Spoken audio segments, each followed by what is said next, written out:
स्वागत है पवित्र आत्माओं का। सुनो, खामोश रहने वालों से हमेशा सावधान रहना। वो भौंकते नहीं हैं, लेकिन उनकी खामोशी ही तुम्हें बिखेर कर रख देगी। इस बात में एक अजीब सी सच्चाई छिपी है। सोचो, वो साइकोपैथ जो डर का माहिर खिलाड़ी है, जो दिमागी खेल खेलने की पूरी तैयारी करके आता है, वो मैदान में उतरता है अपनी जीत का पूरा यकीन लेकर, लेकिन आखिर में कांपता हुआ पीछे हट जाता है, एक ऐसी ताकत से हारकर जिसके आने का उसे अंदाजा भी नहीं था। और वो ताकत हो तुम। एक बहुत ही बेचैन कर देने वाली सच्चाई यह है कि साइकोपैथ हमेशा उथल-पुथल और कलेश की तरफ खींचते हैं, क्योंकि उन्हें लगता है कि वो इसे काबू कर सकते हैं। लेकिन तब क्या होता है जब उनका सामना किसी ऐसे इंसान से होता है जो उनके बनाए नियमों से खेल ही नहीं रहा हो? कोई ऐसा जिसके शांत आत्मविश्वास को हिलाया ही नहीं जा सकता। तब वो शिकारी अचानक खुद शिकार बन जाता है। जरा उनकी उलझन की कल्पना करो। वो अपनी पूरी तैयारी के साथ आए थे, चालबाजी, धमकी और डर के हथियार लेकर, और उन्होंने तुम्हें वहां बिना हिले डुले, बेपरवाह और शायद उबासी लेते हुए खड़ा पाया। क्योंकि सच तो यही है, जब तुम अपने अंदर से एक ऐसी ऊर्जा बिखेरती हो जो डराने वाले को ही डरा दे, तो पूरा खेल ही पलट जाता है। तुम सिर्फ बचती नहीं हो, तुम उन्हें दुम दबाकर भागने कर मजबूर कर देती हो। पहली बात, तुम्हारी आभा एक हथियार है। उन्होंने तुम्हारी आभा की ताकत को बहुत कम आंका था। वो अनदेखी शक्ति जो तुम्हें घेरे रहती है और ये तय करती है कि दुनिया तुम्हारी मौजूदगी पर कैसी प्रतिक्रिया देगी। ये कोई शोर शराबे वाली या आक्रामक चीज नहीं थी। इसे होने की जरूरत भी नहीं थी। ये एक शांत तूफान था, एक ऐसी नियंत्रित तीव्रता जो बिना किसी कोशिश के पूरे कमरे को भर देती थी। उन्होंने सोचा था कि वो तुम्हें अपने खेलों से तोड़ देंगे, लेकिन जिस पल उन्होंने तुम्हारे दायरे में कदम रखा, कुछ बदल गया। तुम्हारी ऊर्जा में सिर्फ ताकत नहीं थी, वो सम्मान की मांग कर रही थी। ये शब्दों या हरकतों का खेल नहीं था, ये उस चीज के बारे में था जिसे देखा नहीं जा सकता, पर जिसे नजरअंदाज करना नामुमकिन था। तुम्हारी वो आभा जो अटूट आत्मविश्वास और एक अनकही सत्ता की भावना से भरी थी, वो कोई ऐसी चीज नहीं थी जिसे वो अपनी चालबाजी से चला सकते थे। उन्हें ये महसूस हुआ, भले ही वो इसे समझ ना पाएं। ये एक आदिम एहसास था, शारीरिक ताकत से परे एक शक्ति की प्राचीन पहचान। उनके जैसे इंसान के लिए जो डर और नियंत्रण के जरिए हावी होने का आदी हो, ये उनके पूरे तंत्र के लिए एक झटका था। वो हमेशा कमजोरी पर पनपते हैं, लेकिन तुम्हारी मौजूदगी में उन्हें कोई कमजोरी नहीं मिली, बल्कि तुम्हारी मौजूदगी ने एक चेतावनी दी। ये वो शिकार नहीं है जिसे तुम ढूंढ रहे थे। उनकी अपनी समझ ने उन्हें धोखा दे दिया। उनका अहंकार डगमगा गया। जो एक ताकत का खेल होना था, वो अपनी ही ताकत को बचाने की एक हताश कोशिश में बदल गया। तुम्हारी आभा एक आईना बन गई जो उनकी अपनी कमजोरी को उन पर ही वापस फेंक रही थी। हर कदम जो वो तुम्हारी ओर बढ़ाते थे भारी महसूस होता था। हर शब्द जिसे वो हथियार बनाना चाहते थे अपनी धार खो देता था। उन्होंने तुम्हें सिर्फ देखा नहीं, उन्होंने तुम्हें महसूस किया, और वो एहसास ही उनके आत्मविश्वास को चकनाचूर करने के लिए काफी था। ये कोई जोरदार, नाटकीय या दिखावटी नहीं था। ये उस तरह की शांत ताकत थी जिसे अपने होने का ऐलान करने की जरूरत नहीं पड़ती। वो डराने आए थे, लेकिन खुद डर कर चले गए। दूसरी बात, तुम उनका आईना बन गई।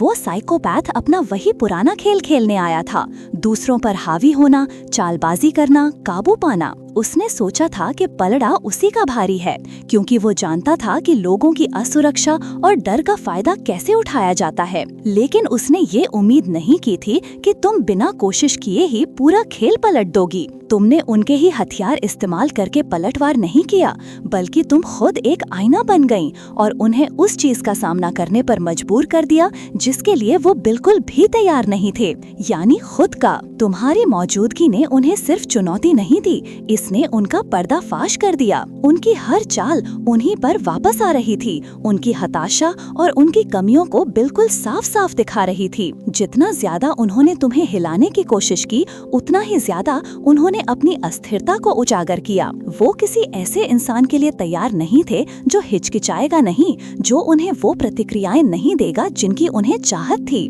तुम्हें अपने कलेश में खींचने के बजाय वो खुद ही उसमें डूबने लगे। साइकोपैथ कठपुतली के खेल के माहिर होने में गर्व करते हैं, लेकिन तुम्हारे सामने उनके सारे धागे उलझ गए। तुमने हमला नहीं किया, तुम बस इस तरह से मौजूद थीं जिसने उन्हें उनकी अपनी कमजोरियों का दर्दनाक एहसास करा दिया। वो हावी होने आए थे, लेकिन उन्हें वो चीज मिली जिसे वो काबू नहीं कर सकते थे। एक ऐसा इंसान जिसने उनसे डरने से इनकार कर दिया। ये बुद्धि या शारीरिक बल की लड़ाई नहीं थी, ये कुछ गहरा था, कुछ ऐसा जिसे वो नाम नहीं दे सकते थे, लेकिन उससे बच भी नहीं सकते थे। तुम हर उस चीज का प्रतीक बन गईं, शांत, अटूट और डराने की उनकी कोशिशों से पूरी तरह बेपरवाह। और इसी बात ने उन्हें किसी भी और चीज से ज्यादा डरा दिया। वो इसलिए नहीं भागे क्योंकि तुम उस तरह से खतरनाक थे जैसी उन्होंने उम्मीद की थी। वो इसलिए भागे क्योंकि तुमने उन्हें उनका ही सच दिखा दिया, और उनके जैसे इंसान के लिए ये सबसे असहनीय डर होता है। तीसरी बात, तुम्हें पढ़ न पाने की शक्ति। साइकोपैथ लोगों को खुली किताब की तरह पढ़ने में माहिर होते हैं। वो हाव भाव, प्रतिक्रियाओं और कमजोरियों का अध्ययन करते हैं ताकि ये पता लगा सकें कि अपने शिकार को कैसे बहकाना है। लेकिन तुम्हारे सामने वो एक दीवार से टकरा गए। तुम एक पहेली थी, कोई ऐसी जिसे वो समझ ही नहीं पाए, और इसी एक बात ने उनका पूरा संतुलन बिगाड़ दिया। तुम्हारा अप्रत्याशित होना ही तुम्हारी सबसे बड़ी ताकत थी। वो तुम्हें कुरेदते रहे, ये उम्मीद करते हुए कि कोई दरार दिखेगी, पर ऐसा कुछ नहीं हुआ। तुमने उन्हें वो भावनात्मक संकेत नहीं दिए जिनकी वो तलाश कर रहे थे।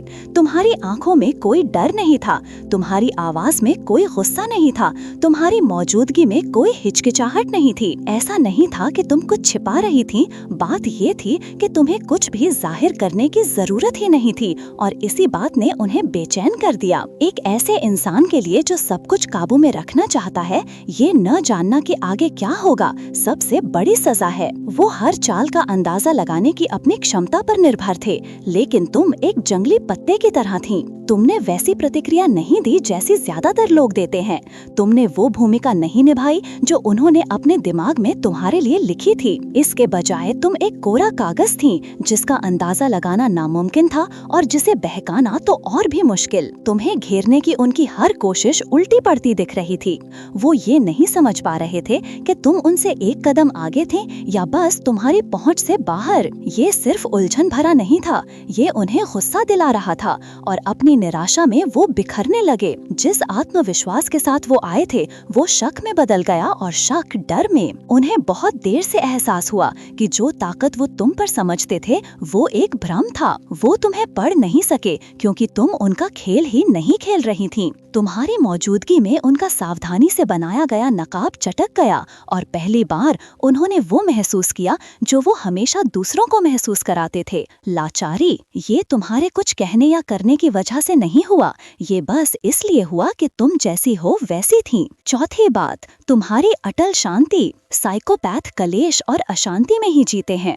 वो लोगों में भावनात्मक विस्फोट कराकर डर, गुस्से और ऊर्जा से खुद को पोषित करते हैं, लेकिन जब वो तुमसे मिले तो जैसे एक पत्थर की ठंडी शांत दीवार से टकरा गए, एक ऐसी गहरी शांति जिसने उन्हें वहीं रोक दिया। तुमने वैसी प्रतिक्रिया नहीं दी जैसी उन्होंने उम्मीद की थी, न ऊंची आवाज, न घबराए हुए हाव भाव, न खुद को बचाने की कोई बेचैन कोशिश। तुम्हारी स्थिरता उन्हें परेशान कर रही थी, क्योंकि इसने उनसे वो चीज छीन ली जिसकी उन्हें सबसे ज्यादा जरूरत थी, तुम्हारी भावनात्मक ऊर्जा। उन्होंने तुम्हें हिलाने की, तुम्हें अपने तूफान में खींचने की कोशिश की, लेकिन तुम्हारी अटल शांति ने उनकी कोशिशों को व्यर्थ कर दिया। सिर्फ तुम्हारी प्रतिक्रिया की कमी ने ही उन्हें परेशान नहीं किया, बल्कि तुम्हारी शांति ने जो संदेश दिया, उसने उन्हें हिला दिया। तुम्हारी शांति कह रही थी, तुम मुझे डरा नहीं सकती, तुम मुझे काबू नहीं कर सकती, मैं तुम्हारे आर पार देख सकती हूँ। किसी ऐसे व्यक्ति के लिए जो कठपुतली का खेल खेलने में माहिर हो,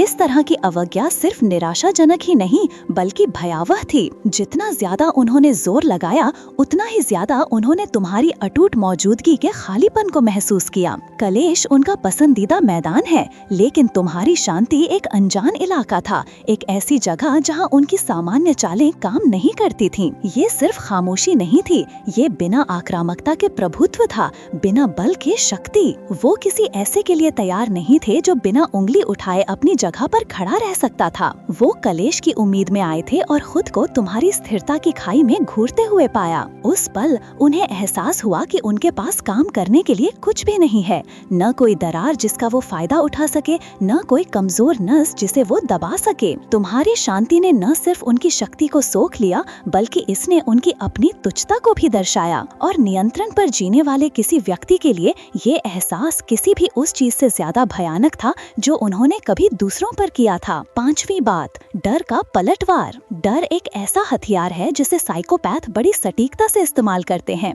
वो इसका इस्तेमाल अस्थिर करने, बहकाने और हावी होने के लिए करते हैं। वो उम्मीद करते हैं कि उनका शिकार इसके वजन तले बिखर जाएगा, लेकिन जब वो तुम्हारे लिए आए तो खेल ही बदल गया। जो डर वो तुम पर डालना चाहते थे वो चिपका ही नहीं, बल्कि एक विनाशकारी शक्ति के साथ पलटकर सीधे उन्हीं पर आ गिरा। तुम ना तो हिचकिचाई और न ही उन्हें वो प्रतिक्रिया दी जिसकी उन्हें चाहत थी। उनकी शर्तों पर उलझने से तुम्हारा इनकार सिर्फ अवज्ञा नहीं था, ये एक रहस्यावेदन था। इसने ये जाहिर कर दिया कि उनकी शक्ति एक भ्रम थी जो पूरी तरह से इस पर बनी थी कि दूसरे उनकी धमकियों पर कैसे प्रतिक्रिया देते हैं। उस प्रतिक्रिया के बिना उनके पास कुछ भी नहीं था।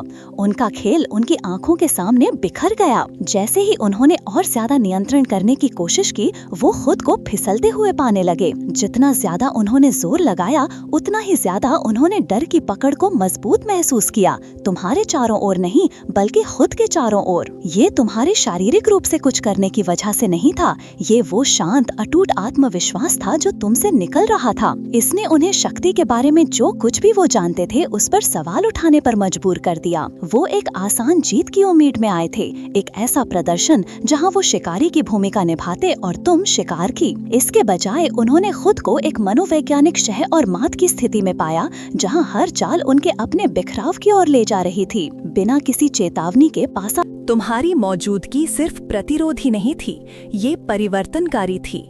इसने उनके डर के हथियार को उन्हीं के खिलाफ कर दिया, जिससे वो उजागर और शक्तिहीन हो गए। पहली बार उन्होंने वो महसूस किया जो उन्होंने अक्सर दूसरों पर किया था, अनिश्चितता और आत्मसंदेह का कुचलने वाला वजन। और उस पल में जो डर वो पैदा करना चाहते थे वो उनका अपना बन गया। वो डराने आए थे लेकिन अपने ही दिमागी संतुलन पर सवाल उठाते हुए चले गए। छठी बात, तुम्हारा अटूट दायरा। सीमाएं शक्ति की अंतिम परीक्षा होती हैं और तुम्हारी सीमाएं अटूट थीं। वो जोरदार या दिखावटी नहीं थीं, लेकिन वो वहां थीं, मजबूत, निर्विवाद और पार करने के लिए असंभव। तुम्हें खुद का बचाव करने के लिए चीखने या लड़ने की जरूरत नहीं थी। तुम्हारे आत्मसम्मान की ताकत ने ही एक ऐसा किला बना दिया था जिसे वो भेद नहीं सकते थे। साइकोपैथ लोगों के बचाव में दरारें ढूंढने में माहिर होते हैं। वो सीमाओं का परीक्षण करते हैं और कमजोरियों का फायदा उठाते हैं, इस विश्वास के साथ कि उन्हें हमेशा अंदर आने का कोई ना कोई रास्ता मिल ही जाएगा।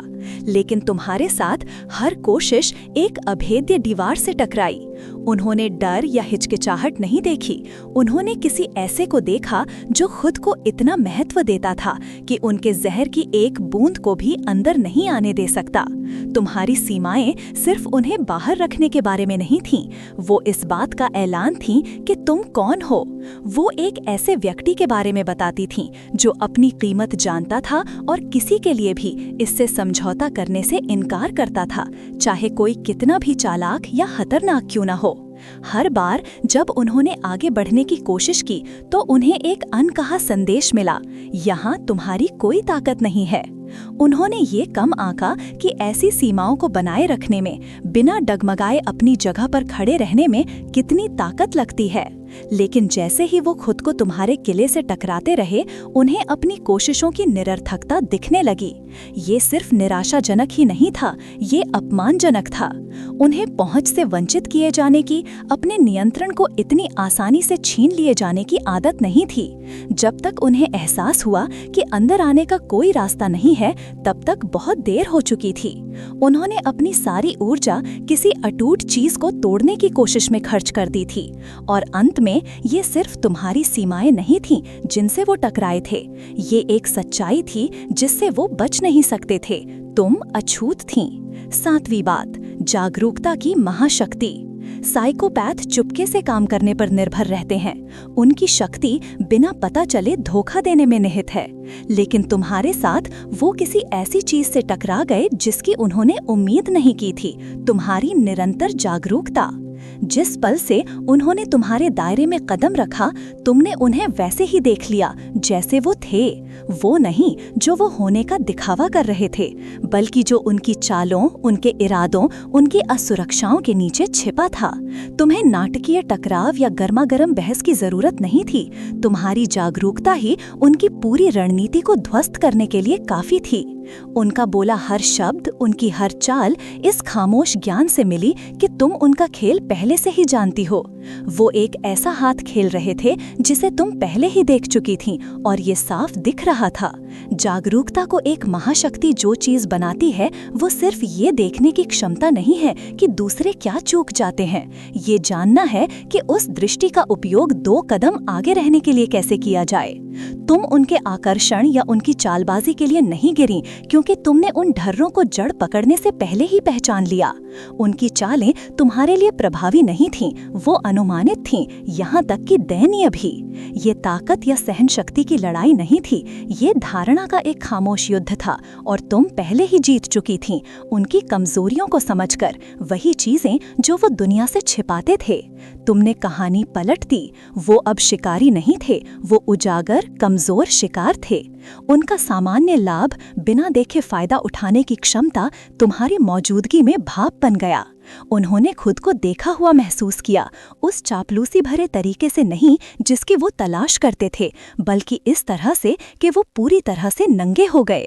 वो ऐसे वातावरण में पनपते हैं जहां हर कोई उनकी कहानी के साथ खेलता है, जहां धोखा और नियंत्रण ही खेल के नियम होते हैं। लेकिन जब तुम तस्वीर में आई तो उन्होंने जो कुछ भी बनाया था वो बिखरने लगा। ऐसा नहीं था कि तुमने सक्रिय रूप से लड़ाई की या उन्हें उजागर किया, बस तुम्हारी प्रामाणिकता ने उनके भ्रम को चकनाचूर कर दिया। तुमने उस कहानी का पालन नहीं किया जो उन्होंने तुम्हारे लिए लिखी थी, जहां उन्होंने उम्मीद की थी कि तुम उनके सांचे में ढल जाओगी। कमजोर, लचीली, आसानी से नियंत्रित होने वाली, तुमने इनकार कर दिया। उनके झूठे आख्यानों के अनुरूप होने से तुम्हारा इनकार एक विघटन था, एक भूकंप जिसने हर उस चीज को गिरा दिया जिसे उन्होंने इतनी मेहनत से बनाया था। वो तुम्हें नियंत्रित नहीं कर सके क्योंकि तुमने उन्हें जगह ही नहीं दी। तुम्हारी मौजूदगी ने बिना एक शब्द कहे उनके झूठ को उजागर कर दिया। जो चीज इसे इतना शक्तिशाली बनाती है वो सिर्फ तुम्हारे कार्य नहीं थे, ये तुम्हारा स्वभाव था। तुम कच्ची प्रामाणिकता की जगह से काम करती थी, और ऐसा करके तुमने उनकी बेईमानी को न सिर्फ पारदर्शी बल्कि पूरी तरह से दयनीय बना दिया। हर बार जब उन्होंने चालबाजी की एक नई परत बुनने की कोशिश की तो तुम्हारी वास्तविकता ने उसे कागज पर चाकू की तरह काट दिया।